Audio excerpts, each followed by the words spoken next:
Hey guys, thanks for watching this video.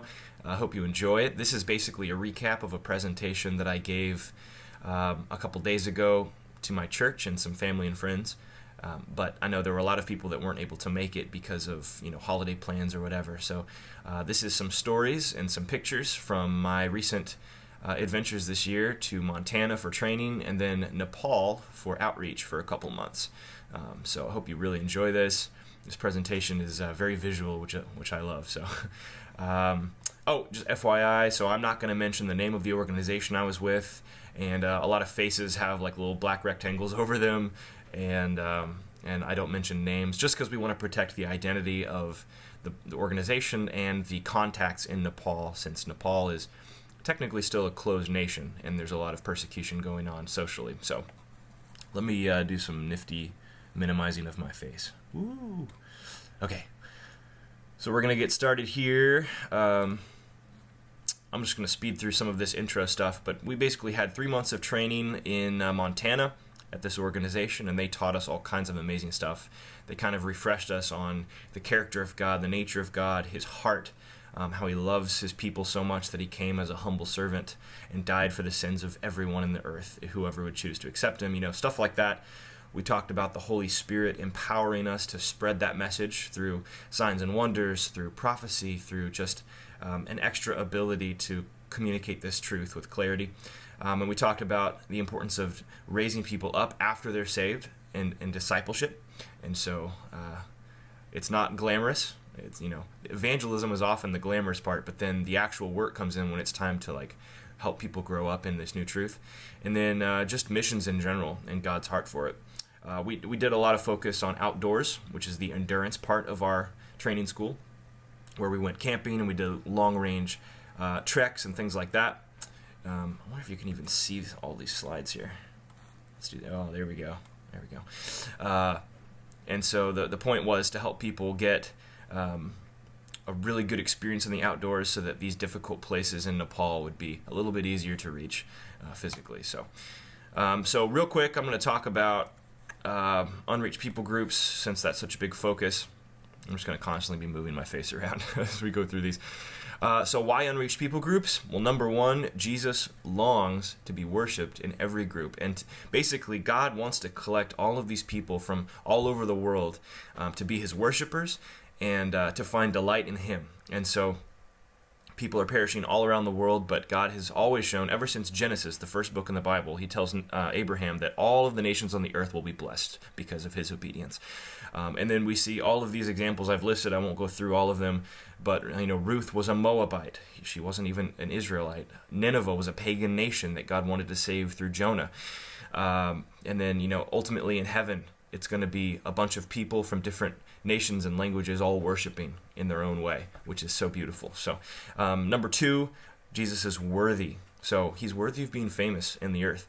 He's done so much for the people of the earth, and I just want to see Him glorified in every people group because it's just so awesome.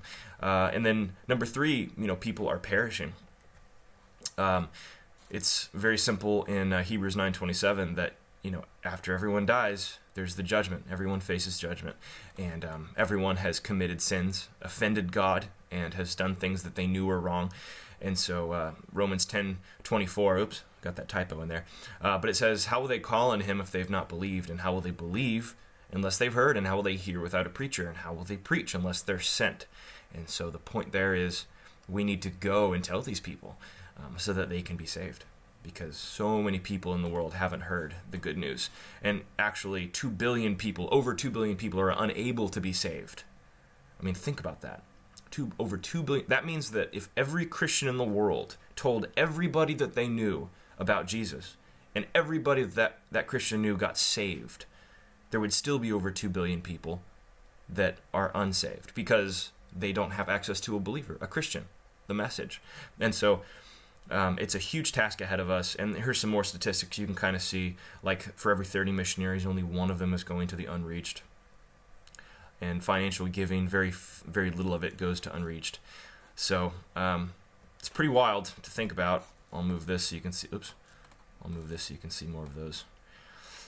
So you can pause it if you want to. But anyway, very wild. And that's why when we look at this map and we see all those red dots, which are unreached people, we go, oh my gosh, like, who's going to go? You know, if God is asking this question like he does in Isaiah 6, who will go and tell these people? I want to be one of those people to say, I will, pick me. Because if, this log example I like to give, where if, and this isn't mine, I stole this from someone else, but if there's 20 people carrying a giant log and there are 19 people on one side and there's only one person on this other side, like, where are you going to go? Do you need a great call to go to that one side and help that one person? I think it's the mandate, and I want to be one of those people that goes and helps with the task ahead. So I got some cool videos. I wonder if it's working. Oh, it's working. Sweet. Okay, so the Nepal is a beautiful, beautiful country. Its population is 28 million people. A lot of those people live in the main cities, but a lot of those people live on less than $1 a day. 50% of the population does. So it's the number 5 most unreached nation. 96% of the groups in the nation are unreached. And these are small groups scattered amongst the mountains and things. So 81.3% are Hindu, 9% Buddhist, and 4% Muslim. Hindu is basically the national religion, but also it's a culture, basically. So it's a Hindu culture. It's very nominal, which means that people don't really understand where their religion comes from, and they don't really believe because they've looked at all the options and then, I think I'll be a Hindu. They're Hindus because their parents were Hindus and their grandparents were Hindus, and that's just the way it is. They always sacrifice to their gods, and they're afraid. What happens if I don't? Because they think that maybe someone will get sick, or I will die, or I won't have my finances taken care of, if they aren't practicing their religion. So they make their daily sacrifices. They have their little gods up in their dashboards of their cars and things like that, but they're not truly molding their life around their beliefs. A lot of times. Many do. But so some common words you'll hear around is caste and karma. Samsara is this belief that people are reincarnated, and so you're reincarnated depending on how you did in that life. So if you did good deeds, you'll be reincarnated as something higher, and if you did bad deeds, you'll be reincarnated as something lower.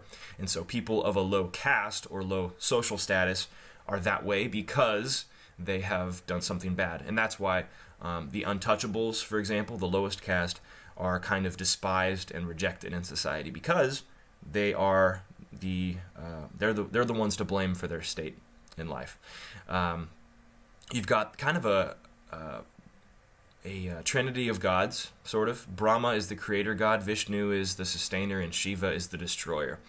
And all of those gods, those are just the big three, but there are millions of gods. Really, if you want to worship something, you just give it a god and you worship it.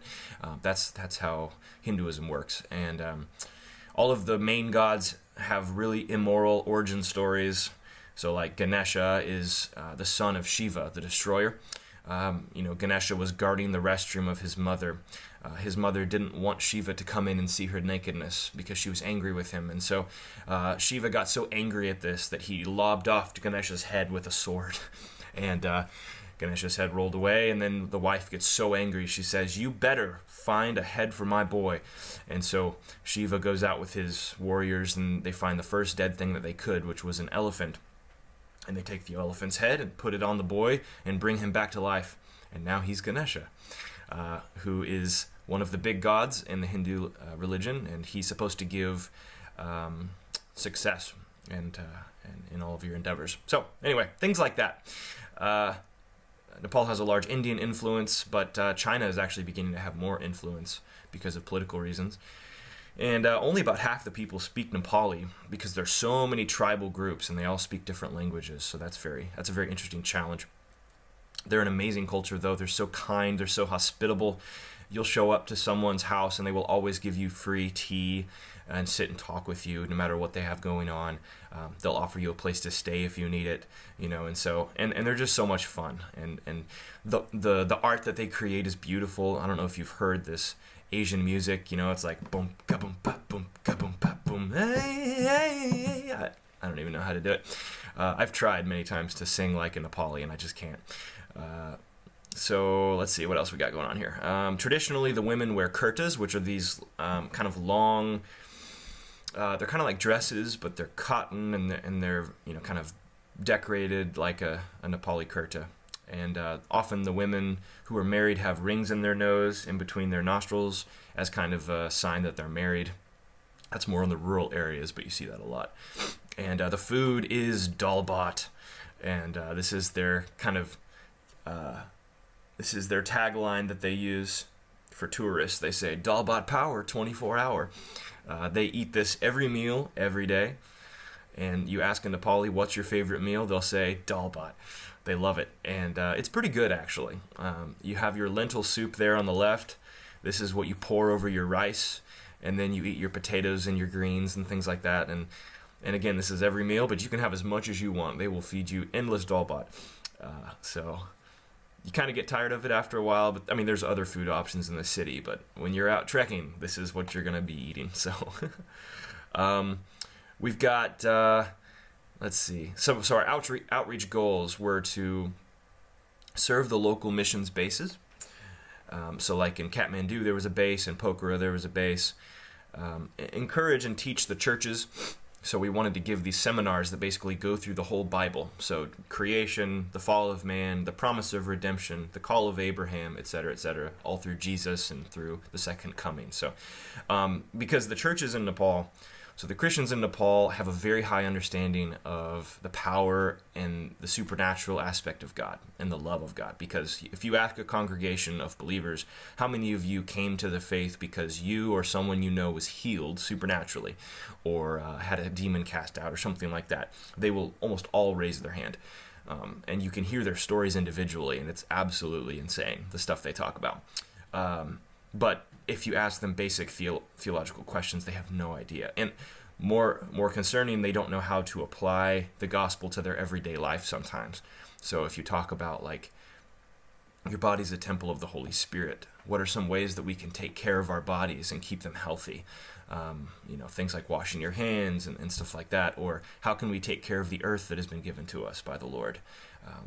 Not throwing trash like all other Nepalis do and things like that. So, but they are so hungry to put into practice the Bible. So as soon as you teach it, like teach them about picking up trash, they'll try to they'll be like, we want to start a group to pick up trash around the village. And so like, yes, awesome. So they're ready to follow God.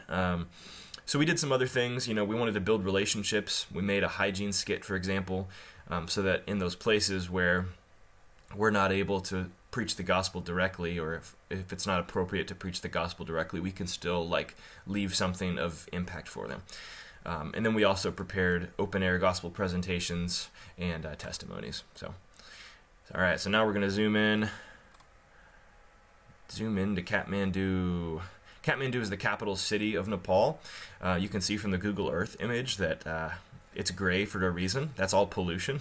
So it's a little bit messy. It's overpopulated with about 7 million people. And specifically in Kathmandu, we went to the Balku slums. And you can see a picture of that here. And so this is just kind of along the Bagmati River. And it's a cobbled together area of just shanties and shacks. And the poor of the poor live here. And they scrounge for a living with, getting trash and trying to find something of value in the trash and trying to sell things. Anyway, we went here, and actually we went to a church located in the middle of this slum. And as soon as we walked in this church, it was like, oh my gosh, this is a slice of heaven, because not only was it entirely different than its surroundings, like it was well kept, and it was nice carpet and art on the wall from the believers, and people were singing worship songs in their own language. But the believers just really loved each other there. And so the whole community basically came to learn from us, like what a privilege to teach them about the Bible. And so we also got to pray for different people in this community. There was a witch doctor. So a witch doctor in this area, really in a lot of third world countries where they don't have good medical care, there are witch doctors which use supernatural, usually evil supernatural power to heal people. And a lot of times it doesn't work, but a lot of times it actually does work, but it's not the kind of healing you want. So so we a lot of times God, Jesus is seen in these countries as the healing God. So Hindus will just kind of put Jesus on the shelf as another god in their pantheon. But we're trying to show them that God is more powerful than the witch doctor, but he also is the only God, right? And so this guy was a witch doctor. He started coming to this church, and you could tell he was oppressed. He was having some mental trouble, but he was also having a lot of physical pain. It's probably a lot of residual stuff from his days practicing witchcraft. So we went to his house and prayed for him, laid our hands on him and prayed. And after praying for a little bit, my friend John Douglas felt something move in his stomach. And then the guy was like, the witch doctor said, or the ex-witch doctor, I guess I should say, he was like, I've been healed. I've been healed. And he told us that his whole family would start to follow Jesus and worship God. And so he's kind of making that claim right there. And so we were super encouraged by that. We're like, wow, this is our first week, and we're already seeing God move in this way. It was pretty amazing. Let's go from Kathmandu to Pokhara here. So this is just kind of made this video using Google Earth. Thought it was cool, a nice way to kind of show where things were. So Pokhara is kind of a smaller version of Kathmandu. It's a lot cleaner, it's more touristy, and it's located in this valley right next to some really sweet mountains. So there was a national conference for this missions organization, and it was at this private school, so we were able to help with that and assist them and kind of meet believers from all over the country who were working for the gospel. It was awesome. And we met this lady with a name that I won't give out, but Dee is what we'll call her. And so I met Dee, and she gave her story, and she's been serving in Nepal for like 25 years or something crazy. When she first got saved, she was a hippie in the Jesus movement. She got saved from being a hippie, and she became a radical believer, in love with Jesus. She wanted to go wherever he wanted. And the moment she got saved, God actually told her, you're going to be a missionary in Nepal. And she wasn't even sure what Nepal was, but she ended up being a missionary there for like 20 years. Her husband left her because she was so in love with Jesus that he just didn't get it, and he left. But she was faithful. And there's one really inspirational story she told us where she was kind of early on in her time in Nepal, and she was in one of the western regions. And just for context, this area that she was in had some tribes, and there were very few young girls in this area because all of them had pretty much been sold into sex slavery. And this was before it was even kind of something people were aware happened. Like it wasn't a common social, what's the word I'm searching for? You know what I'm saying. People weren't aware of it, but she saw this, and there were also, in some of these tribes, there were beliefs that when women were pregnant, they were unclean, and if a pregnant woman looked at you into the eyes, their superstition was that you would go to hell and that you were cursed. And so they would make these pregnant women, leave and kick them out of the community to fend for themselves. And then as soon as they had their baby, they would come back in from the wild, and just really, really evil stuff. And so Dee was looking at all of this, and she was walking around a lake that was actually called the Bitter Lake, Raka. And she was praying about it, and she was complaining to God and just really bitter about these people. And God spoke to her at that moment. He said, you see these people as Raka, bitter, but I see them as Rara, which was a different lake in Nepal, a famous lake that's known for its beauty. And she said at that moment, compassion fell on her, and she was able to see the people for what God saw them as, like what God wanted them to be, not what they were currently, but what God was making them into. And she had her heart was softened instantly, and in that moment, her knees that were actually causing her excruciating pain, they were swollen and hurting from all the hiking, like they were healed. The swelling went away, and she was made complete. And so in that moment, God healed her heart and healed her body, and that just kind of like sprung her into the next 20 years of ministry. So that was really amazing. We got an opportunity to go on this mountain called Poon Hill. It's a tourist trek near Pokhara, and we were able to do some gospel presentations to like local tourists from different places around the world. And this was quite an intense little hike. We had to go like 3,000 stair steps in the first 2 days to get up to 10,000 feet. And we saw some really beautiful stuff. I mean, you can see the mountains there. Like, you don't even like understand the scale of these. They're 26,000 feet above sea level, and it's just unreal seeing them up close. Like if you were to, we were debating whether you could see humans on the top of the mountain, you know, like a big group of people. Would you be able to see little tiny specks? And then we saw an airplane fly like in between the mountains, and it was a speck. Like this airplane was so small, and we're like, okay, yep, there's no way we'd be able to see people on top of that mountain. It's a bunch of mountain goats. That parade lasted probably 10 minutes. All right, so now we're zooming out from Pokhara, and we're going to go down to Kahalpur. And then Kahalpur is this city down here that's pretty close to India. We drove down there to pick up some translators and one of our contacts, and then we drove north on this incredibly bumpy highway. Look at this. So this thing is a road that was built like 9 years ago, and it's mostly dirt with creeks along the way that you have to drive over. I mean, you have to be in a Jeep or else you can't get to this location. But you're driving along this thing for 15 hours, and for perspective, Nepal is like the size of Tennessee. So imagine going half the width of that little skinny part of Tennessee and it taking 15 hours because you're going back and forth and up and down and sideways, and you can't sleep the entire time because you're like that sort of. So we finally got to Jumla, which is what we're zooming in on right now. And Jumla is a beautiful, beautiful valley, and it's located in western Nepal. There are few non-government organizations or charities that even make it out this far because it's so off the beaten path. There are no doctors, and the average life expectancy in this area is 36 versus 82 in Kathmandu, the capital city. So that just shows that from people dying young and from babies dying in birth and things like that. I mean, people will die from just basic flu-like symptoms because they don't have any medicine and any ability to do anything about it. And so it's crazy.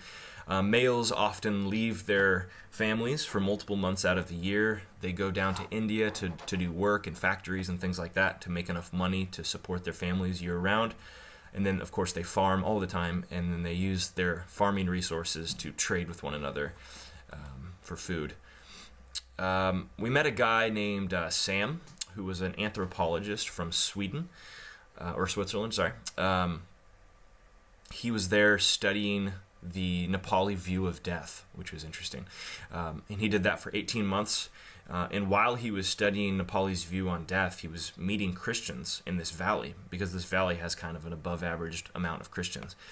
And he was coming to realize that Christians were not what he thought they were, because academics, the academia views Christians in Nepal as greedy because they're trying to get Western money, or just trying to escape the caste system. And so these are the two stereotypes, and even most Hindus believe that about Christians too. They kind of have this negative rap as trying to escape the caste system or trying to make money for being Christians. And he was discovering that, Sam was discovering this wasn't really the case.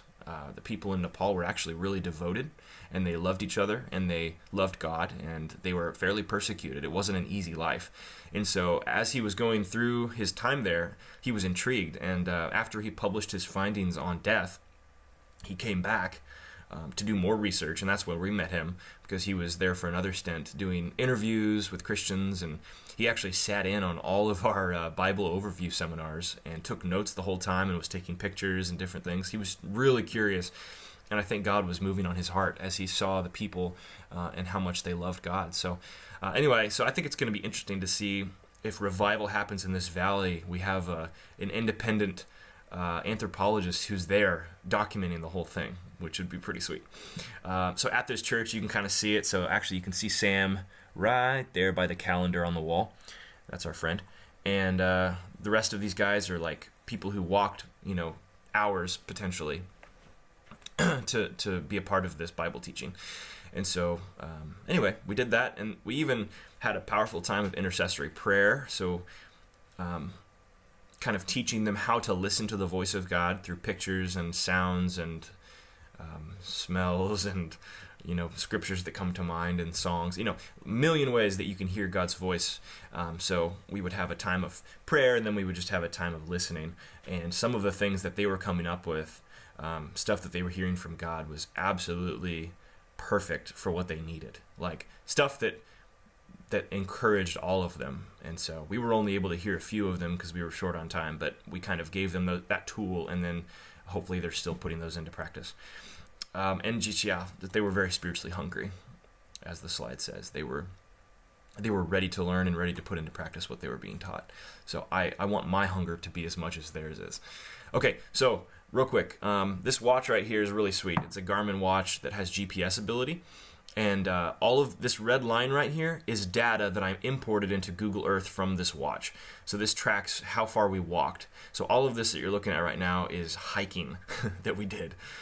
From Jumla, the district that we were just looking at, and down up over a mountain and through this national forest that we're looking at right now. And every time you see an X, that's a place that we spent the night.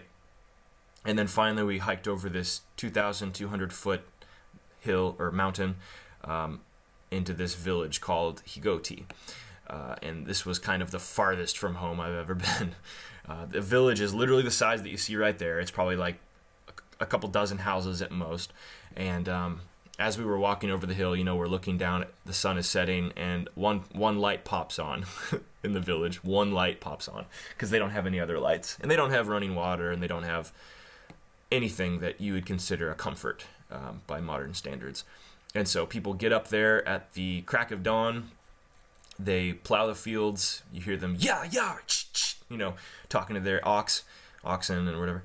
And they beat rice. They do all the farming stuff. And then after the sun goes down, they sit around the fire and talk and play, and then go to sleep pretty quick after that and do it all over again. So it's a very simple life, a very community and relationship focused life. And they just work so hard, and it's really amazing. Oops. See here. Okay, here's some pictures of the actual journey that we took, because Google Earth doesn't do it justice.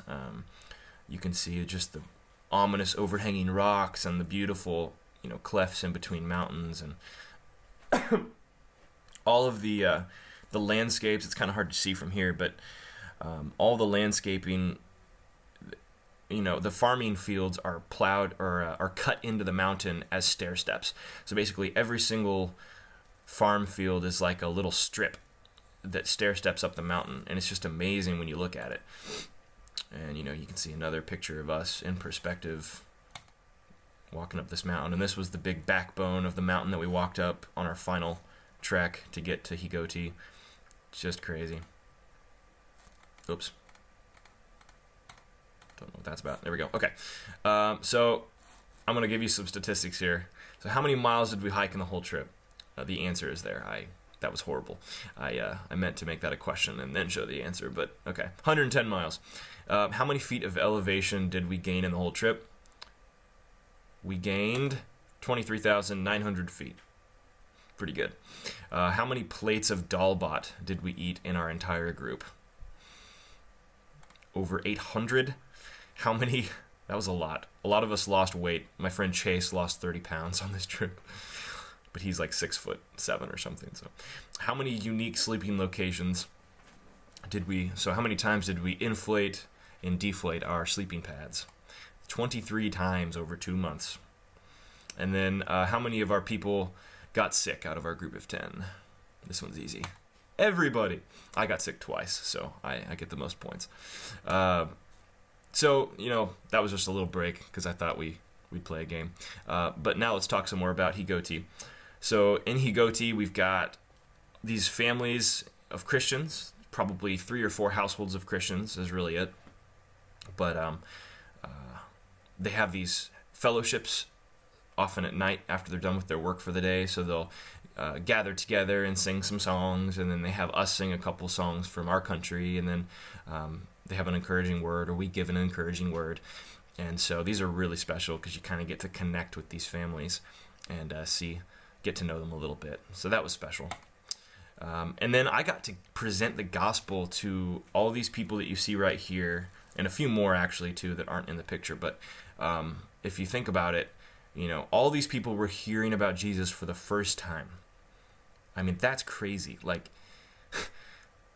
I don't know. Every time I present the gospel to someone in the United States, I basically have to deconstruct and try to unteach everything bad that they've learned about Christianity from the church they went to that sucked, or their family member who betrayed them who was a Christian, or what they think is Jesus was like, whatever.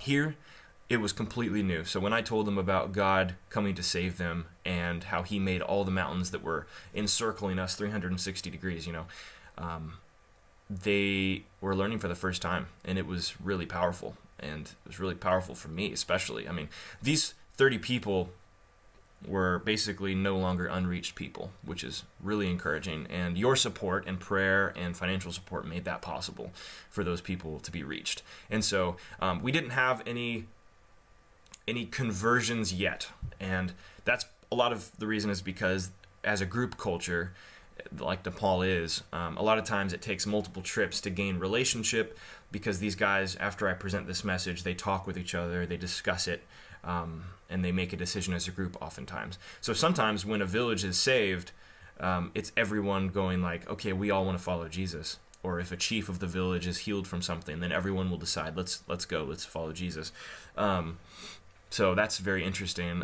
But actually this village was interesting because there was one person who was a Christian in this whole village, and it was a woman whose husband was not even a Christian, and she's right here. I don't show her face, but she's the only believer in this village. And so we went to her house and had apples with her. She fed us some apples from her garden, and we encouraged her, and we were we wanted to give her a passage from 1 Corinthians 15, and so we told her what it was, and she said, well, I don't have a Bible. Or no, she didn't say that. We said, do you have a Bible? And she says, yes, I have a Bible.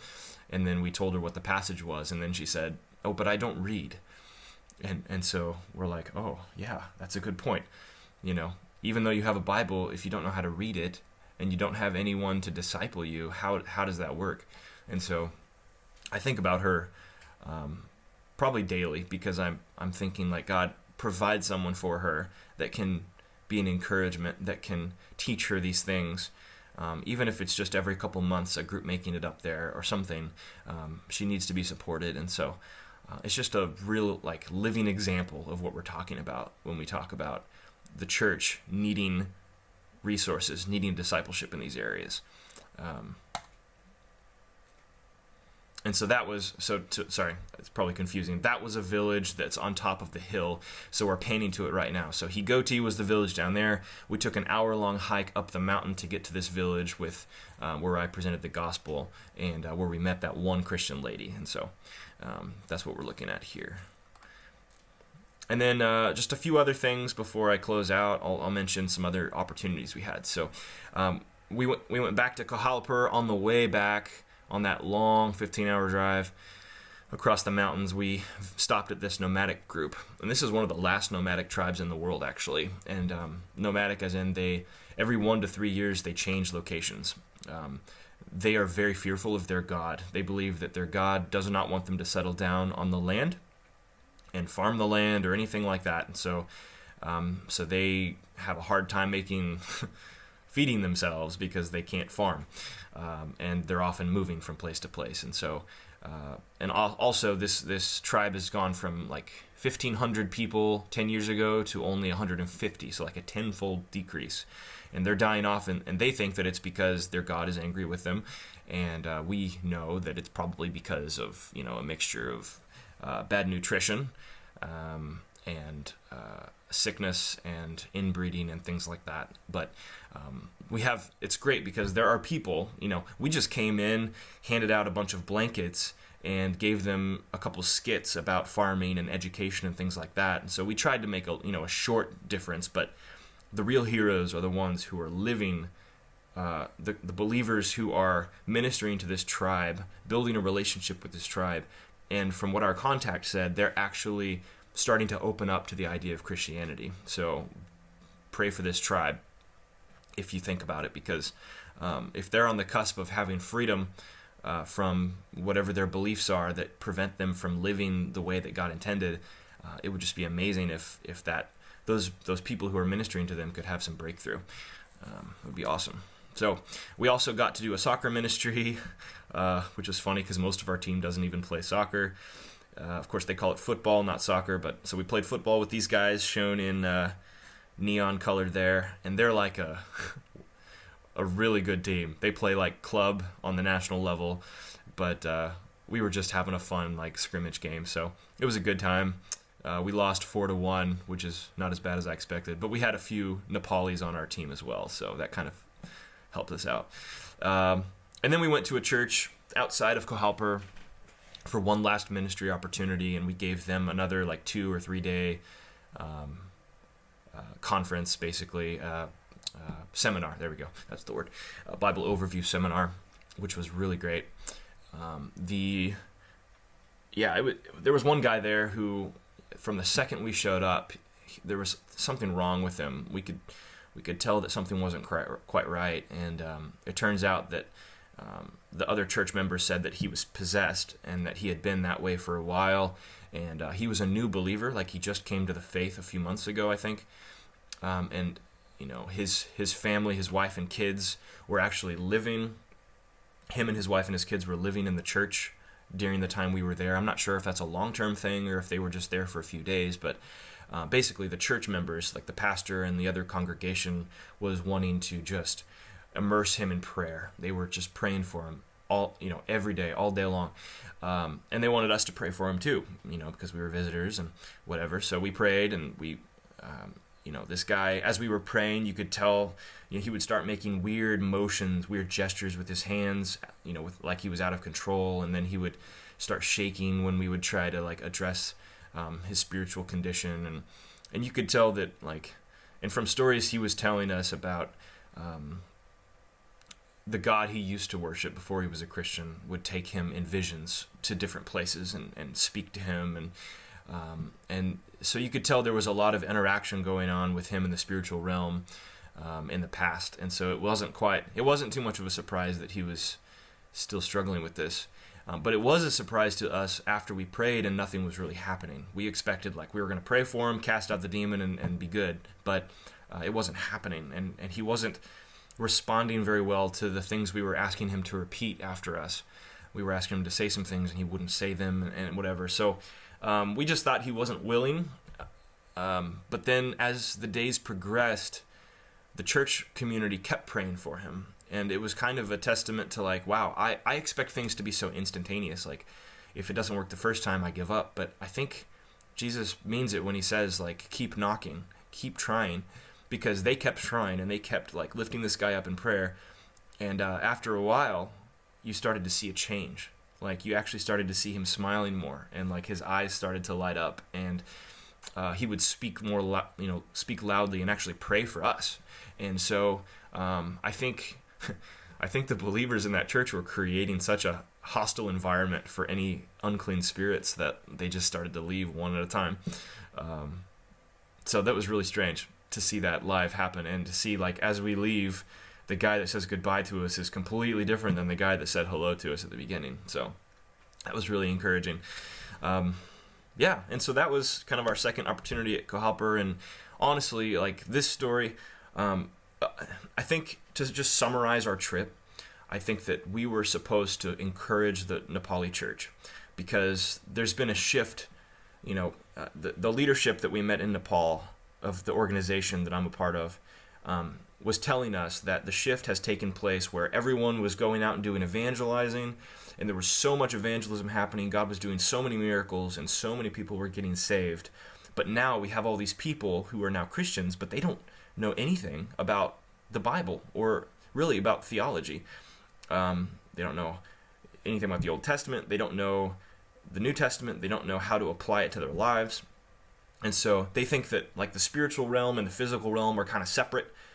But in reality, God wants to transform our entire life. He wants to make us look just like Jesus. So how did Jesus look in his job? How did Jesus look in his relationship?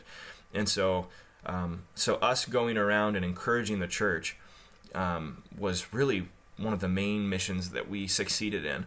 And I mentioned Sam, the anthropologist from Switzerland. He told us that from his perspective, us going across the world and driving on those terrible roads and making it all the way out to the ends of the earth for that valley of believers meant the world to them. He could tell that they were so encouraged by our presence that they could tell that, like, these Christians love me. And this thing is bigger than just my church. Like, this is a worldwide body of believers. And just the way we were able to swap knowledge and experience to be stronger. We were stronger coming out of this trip, and they were stronger coming out of this trip. So this organization that I'm a part of is really interesting because nobody who's a part of it is paid by the organization itself. And it's actually a strength, because that means that people who are involved, people who are doing hard work as a part of this organization, are not getting paid for it by the organization. They have to raise their support. So from churches, from their local believers. And so in some ways it kind of discourages people from getting involved with this program just because they want something meaningful to do and they don't really care about the mission. No, people who are part of this really believe in what they're doing, so much so that they would go through the difficulty of raising support and then still do the work that's required. And so I intend to be a part of this organization, and I would love for your partnership as I do that. And so if you feel led to be a one-time or a monthly supporter financially, that would be amazing. Please reach out to me, and also let me know, because one of the main things is building connections with people who do have a heart for this sort of thing. And so if you know someone, a family or a friend or a coworker or a church congregation member, anybody like this who would be interested in supporting, just let me know. And then obviously the most important thing is that I am prayerfully supported, because I believe that spiritual warfare is real. And in James it says that the prayer of a righteous man has great power as it is working. So even though we don't always see instantly the result of our prayers, if we are waging war, you guys are the artillery right behind me. And so as I'm going into battle, you're right behind me, providing that support that I need. And really it's our battle, not just my battle. And so please, remember to pray for me, and I really appreciate that. So I think that's what I got. I'm going to briefly talk about what's coming next. So I'm going back to Montana in January, and so I'm going to be doing a program that does worship and music as missions. So using music as an evangelistic tool, because the gospel needs to be presented in all different types of mediums, and music is one of the most powerful mediums that God has ever created. The way it connects with our heart, the way it is a spiritual avenue for us to connect with God is incredible. And so I'm going to be doing this program that focuses on outreach to Thailand and Cambodia, and then also other shorter outreaches in the Northwest United States. So we'll be doing different sessions in secular and worship settings. So very excited about that, and because song is just such a powerful thing, and can you imagine life without worship? It would be a sad existence. The other thing is that I want to be able to transfer the gospel and rich theology using music, and because in these countries like Nepal that I just went to, they love singing and they love celebrating with song. But I think a lot of their songs are just translated from other American songs. But I want to see people of these countries creating their own music from their own language, from their own heart and experiences. It's so much more powerful, and something that sounds Nepali or something that sounds Cambodian or whatever. And so that's one of my visions for this next program.